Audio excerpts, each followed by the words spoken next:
When I turned 60, I thought the worst thing that could happen was that no one would show up to my birthday party, but I was wrong because while I was sitting alone at a table set for 8, my daughter-in-law was quietly draining every dollar I had. I spent 3 weeks preparing for that night, carefully choosing fresh flowers from the local market, polishing the silverware I had saved for special occasions, and baking a 3-layer vanilla cake from scratch, the kind my son Daniel used to beg me to make when he was a boy. The house smelled warm and sweet, filled with cinnamon candles and memories I had tried so hard to preserve.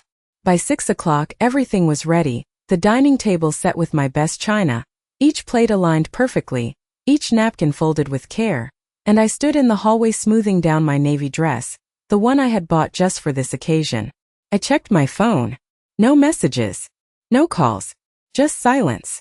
At 6:30, I told myself they were running late. Traffic, maybe. 7, I called Daniel. Straight to voicemail. I tried again. Nothing. I stared at the empty chairs, imagining their voices filling the room, my grandchildren laughing, Ashley offering one of her polite smiles that never quite reached her eyes. But the house stayed quiet. By 8, the candles had burned low, wax pooling onto the tablecloth, and the roast I had prepared hours earlier sat untouched in the oven, slowly drying out. I finally sat down, the weight of the silence pressing against my chest, and that's when I made the mistake of opening social media. The first thing I saw was a photo that made my hands go cold. Daniel, smiling wide, his arm wrapped around Ashley, standing on a bright white beach somewhere I had never been. Behind them, my grandchildren played in the sand, their laughter almost audible through the screen. The caption read, "Family getaway. Exactly what we needed." I stared at the timestamp. Posted just 20 minutes ago. They weren't late. They weren't coming. They had never planned to come. I set my phone down slowly, my hands trembling in a way I couldn't control, and for a moment I just sat there, surrounded by everything I had prepared for. People who had chosen to forget me. The house felt different then, not just empty but hollow, like something inside it had cracked open. I stood up and began clearing the table, one plate at a time, each movement slow and deliberate, as if I were trying to hold myself together through routine alone.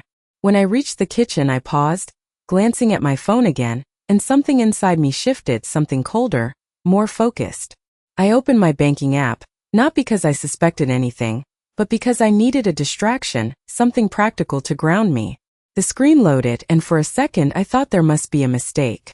The numbers didn't make sense. My balance, the savings I had built over decades, was almost gone.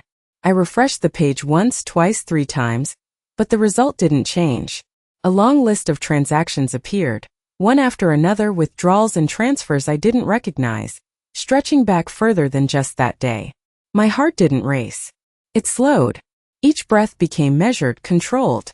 I scrolled through the details carefully, noticing the pattern, the consistency, the quiet precision of it all. This wasn't a single impulsive act. This had been happening for months, maybe longer. And then I saw the name tied to the authorization, a name I knew all too well. Ashley. I didn't call the bank. I didn't call my son. I didn't cry. I simply stood there in my quiet kitchen, the cake still untouched behind me, and realized that while I had been busy planning a celebration for my family, someone in that family had been planning something else entirely. I did not sleep that night, not even for a minute. I just sat in the dim light of my kitchen with my phone in my hands, scrolling through transaction after transaction as if the numbers might rearrange themselves into something less devastating. But they did not. They only became clearer, more precise, more intentional, and with each line I felt something inside me shift, not into panic, not into anger, but into a quiet understanding that this had not started tonight. This had been building for a long time while I was busy believing everything was fine. By midnight I had written down every unfamiliar withdrawal in a small notebook I kept by the counter, the same one I used for grocery lists and reminders, and seeing the entries lined up one after another made it impossible to deny. The pattern was deliberate, small amounts at first, just enough to go unnoticed, then gradually larger transfers, always spaced out, always careful, like someone who knew exactly how to avoid attention. I thought back over the past 6 months, replaying ordinary moments that now felt different under this new light. The times Ashley had offered to help me set up online banking because she said it would be easier for me. The afternoon she insisted on organizing my paperwork. The way she had gently taken my debit card once to fix an issue at the bank while Daniel stood nearby, distracted, barely listening, and I had trusted her because that is what family is supposed to be, a place where you do not have to question every gesture. I stood up and walked through the quiet house, turning off lights one by one, the soft click of each switch echoing more than it should have, and when I reached the living room I paused, looking at the framed photographs on the wall, birthdays, holidays, moments where we all looked like a family that cared, and I realized how carefully those images had been curated, how much I had chosen to see only what made me feel included. I went back to the kitchen and poured myself a glass of water, my hands steady now, my breathing even, and I opened my banking app again, this time not with confusion but with purpose, tracing the transfers to their destination accounts, noticing the repeated routing numbers, the consistency of it, and there it was again, Ashley's name tied to the authorization trail, not hidden, not even disguised, as if she believed I would never look closely enough to notice. I checked the time, 2:30 in the morning, and for a moment I considered calling Daniel, waking him up, demanding an explanation, but I stopped myself before dialing, because something told me that whatever answer he gave would not be the truth, not the full truth, and I was no longer interested in partial answers. Instead, I opened a new folder on my phone and began taking screenshots of everything, each transaction, each detail, each piece of evidence saved carefully, methodically, as if I were preparing for something I had not yet fully defined. The house was completely silent by then, the kind of silence that makes every small sound feel louder, the hum of the refrigerator, the faint ticking of the clock above the stove, and I realized that for the first time in years I was not waiting for anyone to walk through the door, I was not checking my phone for a message, I was not hoping to be included, I was simply observing, collecting, understanding. Around 4 in the morning, I finally sat down at the table again, the same table that had been set for a celebration just hours earlier, and I looked at the untouched cake still sitting on the counter, the frosting perfectly smooth, the candles unlit now, and I felt a strange sense of clarity settle over me, because this was no longer about a missed birthday or even the money, it was about something much deeper, something that had been happening quietly, patiently, right in front of me, and I had been too focused on holding the family together to see it. I picked up my phone one last time and opened the contact list, scrolling past Daniel's name without stopping, and instead I searched for someone I had not spoken to in years, a former colleague who now worked at a financial institution, someone who understood systems, records, patterns, someone who would not offer comfort but would offer facts, and as I pressed the call button, I knew that whatever came next, I would not be walking into it blindly. I heard his voice before the second ring finished, still thick with sleep, still unaware that anything had shifted, and for a brief moment I almost envied that kind of ignorance, the ability to rest peacefully while everything beneath you was quietly being taken apart. He greeted me the way he always did, warm but distracted, asking if everything was all right, and I answered calmly, telling him I needed to ask him something simple, something that should have had a simple answer, and I could hear the pause on the other end, the slight change in his breathing, the way people hesitate when they sense a conversation is not going where they expected. I asked him if he knew anything about the recent activity on my bank account, and there was a silence long enough to confirm what I already suspected before he even spoke, a silence filled with calculation rather than confusion. When he finally answered, his tone was careful, almost rehearsed, saying there must be some misunderstanding, that Ashley had helped me with a few things online because I had mentioned having trouble keeping up with technology, and I let him speak, I let him build his explanation piece by piece, because sometimes the truth reveals itself more clearly when you do not interrupt it. I asked him how long she had been helping me, and he hesitated again, giving me a vague answer, something about the past few months, and I looked down at the notebook in front of me, at the dates and amounts written in my own handwriting, and I realized that what he was offering me was not an explanation, it was a version of events designed to sound reasonable enough that I might accept it without asking further questions. I thanked him for the information, my voice steady, and told him I would follow up with the bank to sort it out, and before he could add anything else I ended the call. I did not accuse him. I did not raise my voice. I did not tell him that I knew his wife's name was attached to every single transaction. I simply let him believe that I was still trying to understand, still a step behind, still the same person who trusted too easily. The sun was beginning to rise by then, pale light filtering through the kitchen window, casting long shadows across the floor, and I realized I had been sitting in the same place for hours, watching everything fall into place with a clarity I had never allowed myself before. I picked up my phone again and opened the folder of screenshots I had saved, scrolling through them slowly, noticing details I had missed earlier, the repetition of certain accounts, the timing of the transfers, always during the middle of the day when I was least likely to check, always just small enough to avoid drawing attention until it was too late. This was not careless. This was disciplined. I stood up and walked to the hallway closet where I kept a small locked box, the one that held documents I rarely needed to access, and I took out the key from its place behind a stack of old photo albums, opening the box with steady hands. Inside were records I had not reviewed in years, statements, account information, and something else, something Ashley had never asked about, never offered to help organize, something that had remained entirely under my control simply because no one had thought to look for it. I sat back down at the table and began to go through each document carefully, comparing what I had in front of me with what I saw on the screen, and as the pieces aligned, a quiet certainty settled over me, because what had been taken was only part of the picture, only the portion they believed I would notice, and what remained untouched was something far more significant. I closed the box and locked it again, returning it to its place, and for the first time since the night before, I allowed myself a small, controlled breath, not of relief but of recognition, because I understood now that this was no longer about reacting to what had been done to me. It was about deciding what I would do next, and how long I was willing to let them believe that nothing had changed. I spent the rest of that morning moving through the house as if nothing had happened, not because I was in denial, but because I understood something important now, that reacting too soon would only give them time to adjust, to explain, to reshape the story in ways that would make it harder to prove what I already knew. I washed the dishes from the night before, carefully wrapping the untouched cake and placing it in the refrigerator, not out of sentiment but out of habit, because routine has a way of steadying the mind when everything else feels uncertain. By 9 o'clock, I was dressed and sitting at my desk with a cup of coffee that had gone cold, reviewing the documents from the lockbox again, this time with a sharper focus, matching account numbers, tracing connections, confirming what belonged where and what had remained untouched. It became clear very quickly that what they had accessed was only the account I used for daily expenses, the one I had allowed Ashley to help me simplify, the one that held enough to be valuable, but not enough to represent everything I had built over the years.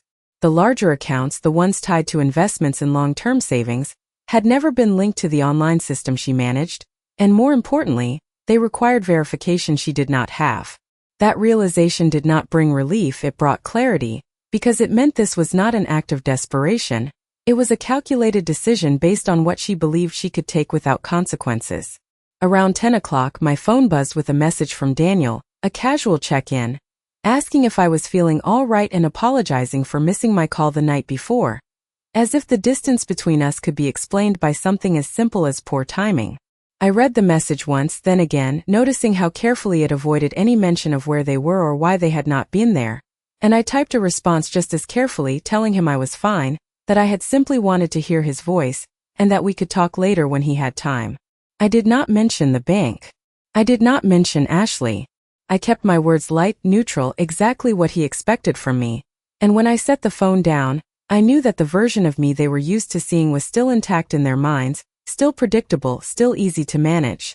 I spent the next hour calling the bank, not to report the activity yet, but to ask questions, to understand procedures, to confirm how authorizations were recorded and what evidence would be needed to challenge them, and I listened carefully to every answer, taking notes the same way I had during my years of managing household finances, methodical and precise. The representative explained that any authorized user would have left a clear trail, that digital access logs could be reviewed, that transfers could be traced, and I thanked her, ending the call without raising any concerns because I was not ready to act, not yet. By early afternoon, the house was quiet again, the sunlight shifting across the floor as the day moved forward, and I sat in the living room looking at the same photographs that had felt different the night before, only now I saw them for what they were, not evidence of closeness, but reminders of how easily appearances can be maintained when no one looks too closely. I picked up one frame, a picture of Daniel and Ashley from a holiday dinner 2 years ago, both of them smiling, both of them standing just a little too far apart from me, and I realized that the distance had been there all along, subtle, gradual, easy to dismiss at the time. I placed the frame back exactly where it had been and stood there for a moment, not thinking about what had been lost, but about what had been revealed, because understanding changes everything, and once you see clearly, you cannot return to not knowing. By the time the afternoon settled into evening, I had made my decision, not about confronting them, not yet, but about how I would move forward, step by step, quietly, without drawing attention, allowing them to believe that their plan had worked, that I remained unaware. Because sometimes the strongest position you can hold is the one where no one realizes you have already begun to take control. The next morning arrived quietly, almost too quietly, as if the world itself had decided not to disturb the clarity I had finally reached. And I followed the same routine I always had, making coffee, opening the curtains, letting the light fill the house in a way that felt different now, not warm, not comforting, but revealing. I sat at the kitchen table with my phone and opened my banking application again, not to check what had already been taken, but to observe what might happen next, because patterns do not stop unless they are interrupted, and I wanted to see how far they were willing to go. By mid-morning, there it was, another transaction, small, almost insignificant on its own, but unmistakable in its intent, another careful withdrawal, another quiet step in a plan they believed was still invisible. I watched it appear on the screen without reacting, without even a change in my breathing, and I understood something in that moment that settled everything into place. They were not done, which meant I still had time. I closed the application and reached for my phone again, this time opening the camera instead, setting it down at an angle on the table where it would capture everything in front of me without drawing attention, and then I initiated a video call to Daniel. He answered quickly this time, his face bright with sunlight, the sound of distant waves behind him, and Ashley appeared beside him a moment later, smiling in that same controlled way she always did, her expression perfectly composed, as if nothing in the world had shifted. I greeted them calmly, asking about the trip, the weather, the children, letting the conversation flow exactly as they expected, and as they spoke I watched carefully, not just their words, but their reactions, the subtle glances between them, the timing of their responses, the way Ashley answered certain questions for Daniel before he could speak. At one point I mentioned that I had been organizing some of my finances, just casually, as if it were an afterthought, and I saw it then, the smallest flicker in Ashley's eyes, gone almost as quickly as it appeared, but enough to confirm everything I needed to know. She recovered immediately, offering to help me again when they returned, suggesting that we could simplify things further, and I nodded, smiling, thanking her for being so thoughtful, my voice steady, my tone exactly what she expected to hear. The call ended a few minutes later, full of polite words and careful distance, and when the screen went dark, I reached over and stopped the recording, saving it without hesitation. I did not watch it back. I did not need to. I already knew what it contained. Instead, I stood up and walked to my desk, opening my laptop and logging into the accounts that had never been connected to the system Ashley managed, the one she had never asked about, the one she had assumed did not exist or did not matter. The balances were intact, untouched, exactly as they had been, and I began the process I had already planned, moving funds quietly, methodically, transferring them into structures that required multiple layers of verification, accounts that could not be accessed without direct authorization from me and me alone. Each step was deliberate, each confirmation screen read carefully before I proceeded, because this was not about urgency, it was about precision. By the time I finished, the structure of everything I owned had changed in a way that no one outside of me could fully see, and I leaned back in my chair for a moment, not with relief, but with a sense of control that had been absent for longer than I had realized. The house remained silent around me, but it no longer felt empty, it felt settled, as if something important had shifted back into place, and for the first time since that night, I allowed myself to smile, not out of happiness but out of certainty, because I understood now that whatever they believed they had taken, whatever they thought they had secured, was only part of a much larger picture, and they had just made the mistake of showing me exactly how they intended to play the game. By the following day, everything was in place, not just in my accounts but in my mind, and that made all the difference, because once you understand the full shape of something, you stop reacting to it and start guiding it instead. I moved through the morning slowly, deliberately, making sure that nothing about my routine suggested change, because consistency is what people trust the most, and I needed them to keep trusting the version of me they believed they knew. Around 11 my phone buzzed again, this time with a message from Ashley, light and casual, asking if I needed anything from the store before they came back, followed by a smiling emoji that felt almost rehearsed, and I stared at it for a moment before replying with the same tone, thanking her and saying everything was fine, that I was looking forward to seeing them soon. I set the phone down and opened my banking application once more, watching as another transaction appeared, slightly larger than the previous ones, as if confidence had grown in the absence of resistance, and I realized that this was exactly what I needed, not just evidence but escalation, something that would be impossible to dismiss as a misunderstanding. Picked up my notebook and added the new entry to the list, my handwriting steady, each number placed exactly where it belonged, and then I opened the folder of recordings and screenshots I had been building, reviewing them not with emotion, but with purpose, organizing them in a way that told a clear, undeniable story. By early afternoon, I made a call I had been considering since the night everything changed, reaching out to a legal advisor recommended by the colleague I had contacted earlier, someone who specialized in financial disputes and understood how to navigate situations where trust had been used as a tool rather than a bond. I explained the situation carefully, without exaggeration, presenting the facts as I had recorded them, and on the other end of the line there was no surprise, only a calm, professional acknowledgement that what I was describing was not uncommon, that patterns like this often went unnoticed until it was too late, and that I had done the right thing by documenting everything before taking action. He advised me to continue exactly as I had been, to avoid confrontation, to allow the activity to continue just long enough to establish a clear pattern, and to prepare for a formal review that would require every detail I had already begun collecting.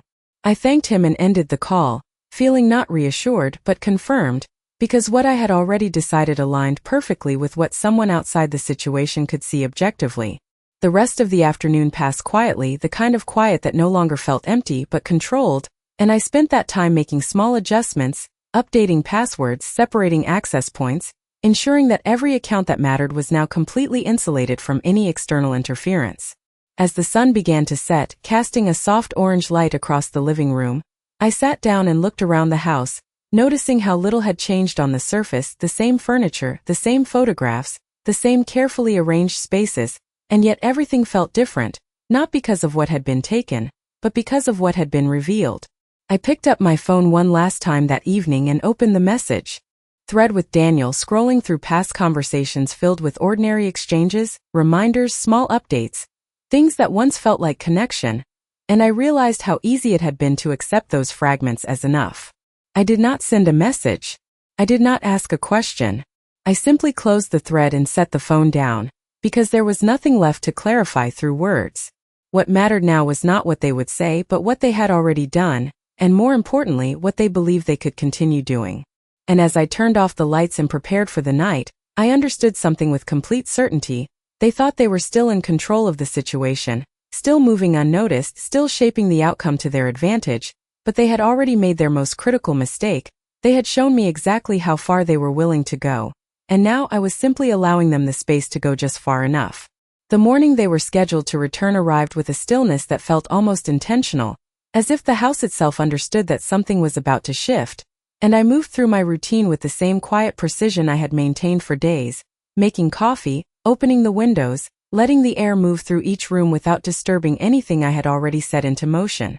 I checked my phone once, not out of habit but to confirm what I expected, and there it was, another transaction larger than any before it, bold in a way the others had not been, as if caution had finally given way to confidence, and I wrote it down in my notebook without hesitation, adding it to the growing list that now told a complete story on its own. By noon I had everything prepared, not just the records and screenshots, but the order in which they would be presented, the way each piece connected to the next, forming something that could not be explained away or minimized. I placed the documents neatly into a folder and set it on the dining table, the same table that had been left untouched days earlier, now cleared and reset, not for a celebration, but for something far more final. The house remained quiet until the sound of a car pulling into the driveway broke through the stillness, followed by the familiar rhythm of footsteps approaching the front door, voices carrying a lightness that felt almost out of place, laughter that did not belong in the space it was about to enter. I stood in the hallway for a moment before walking toward the door, not rushing, not hesitating, simply moving forward with a calm that came from knowing exactly what I was about to do. When the door opened, Daniel stepped inside first, his expression softening when he saw me, followed closely by Ashley, who smiled in that same controlled way, her eyes scanning the room briefly before settling on me. They greeted me warmly, as if nothing had changed, as if the past few days had been ordinary, and I responded in kind, welcoming them home, asking about the trip, allowing the moment to unfold exactly as they expected. We moved into the dining room together, the three of us taking our places around the table, And for a few minutes the conversation remained light, filled with details about the beach, the weather, the children, everything but the one thing that mattered. I listened without interrupting, watching the way they spoke, the ease in their voices, the absence of concern, and when the moment felt right, I reached forward and placed my hand gently on the folder in front of me. The movement was small, but it shifted something in the room just enough to draw their attention, just enough to change the tone without a single word. I opened the folder slowly, turning it toward them so they could see the first page, a simple list of dates and amounts, each one clear, each one precise, and I let the silence settle for a moment before speaking. My voice was steady, measured, not raised, not accusing, simply stating what was already there. I told them I had been reviewing my accounts, that I had noticed some irregularities, and that I had taken the time to understand them fully. Daniel leaned forward, his expression tightening slightly, while Ashley remained still, her eyes moving across the page, calculating, assessing, and I continued, turning to the next document, then the next, each one building on the last, each one removing another layer of doubt. I did not ask questions. I did not demand explanations. I simply presented the truth as it existed, complete and undeniable. And as I sat there, watching their reactions shift from ease to tension, from confidence to something far less certain, I realized that this moment was not about confrontation, it was about clarity, about placing everything in the open where it could no longer be shaped or hidden, and for the first time since that night, the silence in the room felt exactly the way it should, not empty, not uncertain, but absolute. No one spoke at first, not because there was nothing to say, but because everything that needed to be understood was already sitting between us on that table, laid out in a way that did not require interpretation. Daniel shifted in his chair, his eyes moving from one page to another, as if he were trying to find something that could be explained, something that could be dismissed as a mistake, but there was no such space left, and I could see that realization settling in slowly. Ashley, on the other hand, did not look confused, she looked focused, her gaze steady, her posture unchanged, as if she were already calculating the next move, already deciding which version of the truth would serve her best.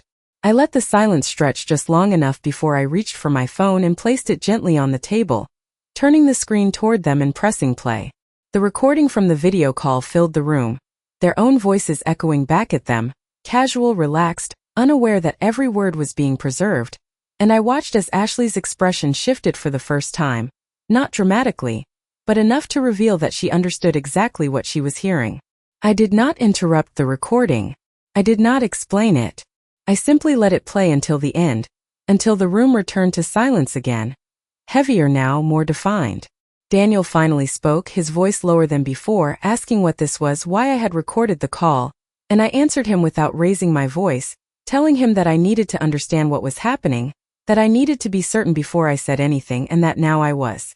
Ashley leaned forward slightly then, her tone measured, offering an explanation that sounded almost reasonable on the surface, saying that she had been trying to help manage my finances, that some of the transfers were meant to be temporary, that things had become complicated and she had planned to tell me, and I listened without interrupting, the same way I had listened to Daniel before, because explanations have a way of revealing themselves when they are allowed to continue.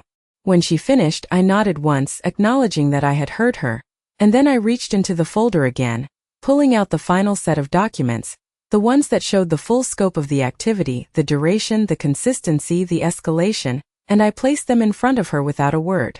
The room felt different then, not tense in the way arguments feel, but settled in a way that left no room for interpretation, and I spoke again, my voice calm, steady, each word placed exactly where it needed to be. I told them that I had already spoken with the bank, that I had documented everything, that I understood exactly how the access had been granted and how it had been used, and that I had taken steps to ensure that no further transactions could occur. Daniel looked at me then, really looked at me, as if seeing something unfamiliar for the first time, something he had not expected, and I held his gaze without hesitation, because there was nothing left to hide, nothing left to soften. Ashley did not respond immediately, her eyes moving across the documents again, searching for something that was no longer there, some gap, some weakness, but there was none, and I could see that she understood that as well. I did not accuse her of anything beyond what was already written. I did not raise my voice or demand an apology. I simply allowed the facts to exist in the open, complete and undeniable, and in that moment, the balance of the room shifted completely, Not through force, not through confrontation, but through clarity, the kind that cannot be argued with or reshaped once it has been fully seen. I let the silence remain exactly where it was, undisturbed, because there was nothing left that required urgency, nothing that needed to be forced into words, and after a moment I closed the folder gently and folded my hands on the table, not as a gesture of surrender, but as a signal that everything that mattered had already been said. Daniel looked between me and Ashley, his expression caught somewhere between disbelief and realization, as if he were trying to understand how something he had ignored for so long had become something he could no longer avoid, and I could see the shift happening in him, slow but undeniable. Ashley remained composed, but it was a different kind of composure now, one that came from recognizing that the structure she had relied on had been removed, that the quiet advantage she believed she held no longer existed. I stood up from the table without asking them to follow, without telling them to stay, simply moving at my own pace as I walked toward the hallway, and for a second I could feel their eyes on me, waiting, expecting something more, an argument, a demand, some kind of reaction that would allow them to respond in return, but I did not give them that. I reached the small closet where I kept my coat and took it down carefully, slipping it on with the same calm precision I had carried through every moment since that night, and when I turned back toward them, I could see that the uncertainty in the room had deepened, not because of what I had done, but because of what I had chosen not to do. I walked back into the dining room and stopped beside the table, looking at them both, not with anger, not with disappointment, but with a clarity that did not require explanation. I told them that I had already secured my accounts, that the access they had used no longer existed, and that the records I had gathered were now part of a formal review process that would continue whether they chose to participate or not. My voice remained steady, even leaving no space for negotiation, and I added that I would not be discussing the matter further, not in that moment, not in that house. Daniel opened his mouth as if to speak, but no words came, and Ashley held her position, her expression unreadable, her silence more telling than anything she could have said. I picked up my keys from the edge of the table, the small metallic sound echoing briefly in the quiet room, and I paused just long enough to take in the space one last time. The same room where I had once imagined a celebration, where I had waited for people who had chosen not to come, and I realized that nothing in it belonged to that version of me anymore. I did not say goodbye. I did not ask them to leave. I simply turned and walked toward the front door, opening it without hesitation and stepping outside into the cool afternoon air. The sunlight felt different, sharper, more defined, and as I closed the door behind me, I understood that what I was leaving was not just a conversation or a misunderstanding. It was a structure that had been built on assumptions I no longer shared. I walked down the driveway slowly, each step measured, each breath steady, not looking back, because there was nothing behind me that required my attention anymore. Whatever they chose to do next, whatever they chose to say, would exist without my participation, without my permission to shape it, and for the first time in a long time that felt like control, not loss. I reached my car and paused for a moment before opening the door, allowing myself a single breath of stillness, and then I moved forward, knowing that the most important decision had already been made, not in what I had said, but in what I had chosen to walk away from.